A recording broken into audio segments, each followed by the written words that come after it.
Kiongozi wa ODM anahitaji maombi yako na yangu haraka haraka.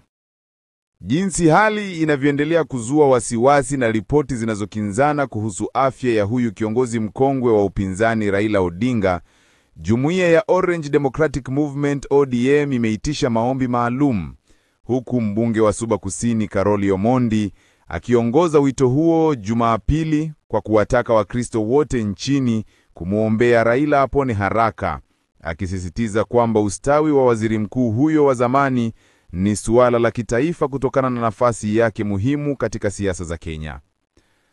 Licha ya kukosekana kwa taarifa rasmi kutoka kwa familia yake au uongozi wa chama na ripoti za hali yake kuendelea kutofautiana, Omondi amewahimiza Wakenya kuepuka uvumi na badala yake kuonyesha huruma kwa kumweka Raila katika maombi yao.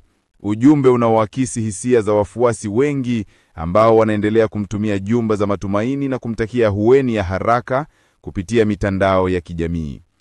Kwa taarifa zaidi usikose kutufuatilia. Hii ni Swahili Time, Dunia Darubini.